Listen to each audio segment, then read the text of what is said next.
Hey there, Cutler Wildcats. It's me again, Miss Langdon, with another STEM at Home activity. I apologize for my lack of videos this week. It's been kind of crazy with trying to lesson plan for the next 3 weeks of school, but I figured I would do one video before we go on vacation. So, for today's activity, what you are going to need are some sheets of paper, two items that are about relatively the same size, maybe a couple of blocks, a couple of bricks. I'm using 2 shoebox containers that have my paints in them, but that doesn't matter. It's just two shoebox containers that are the same size. Maybe you want to get 2 books. You do need to have them the same size or relatively the same size for this project. And some coins. Now, what we are going to be doing today is building a paper bridge. Now, if you think about paper, it doesn't hold anything very well unless you're holding it tight like this. If I were to just let go on it and just put something on there, it's probably going to do what? Anybody? Anybody out there? Well, if I'm just laying a piece of paper flat on my 2 pieces, or between my 2 boxes, it's most likely going to fall through as soon as I put something on there. So it wouldn't be very safe. What I want you to do, what I'm challenging you to do, is to find the best way for this to become a bridge. Now, you could try and pile more paper on top of it, and that's one way that you can probably solve your problem, but it might also, and it probably does for a little bit, but what's the strongest bridge you can build? You can actually do different things to make your bridge stronger. Maybe what I want to do is to take my piece of paper and maybe make it like there are some railings here and stand it up.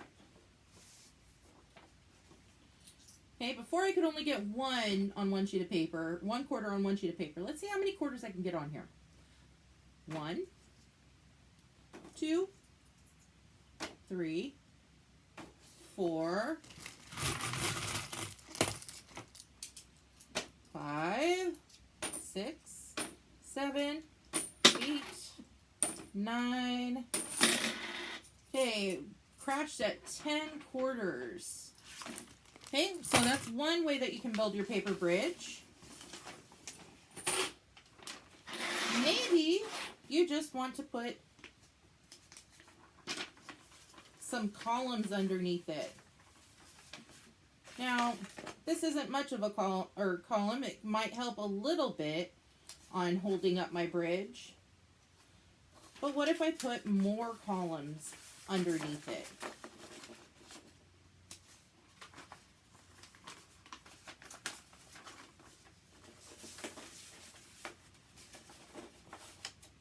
Do you think that would hold up a bridge? Once I put another piece of paper over it? Okay. Will that hold up my quarters? What if I do some mixed things, like have my columns underneath and my bridge with the sides on it? What if I take and make my bridge an accordion? Maybe even move it this way or this way. Test out different ideas that you have to make your bridge and see what can hold the most money. Now, I use quarters because they're a little bit heftier, but maybe you'll find that, hey, I use the quarters and it works, but it doesn't work. Maybe I want to do, instead of my 10 quarters, I could have stopped at 9 and then tried some other smaller change. But use some change, see how many coins it can hold up. Test out different bridges. Don't be afraid to try different things. That's it for today. When you are done doing your bridge, take a photo or a video of it and post it in Google Classroom or send it to me on Seesaw or at TE Langdon at cojusd.org. I'd really like to see your bridges. That's it for this week. We will not have any videos next week as far as I know, but I will be preparing our next set of videos.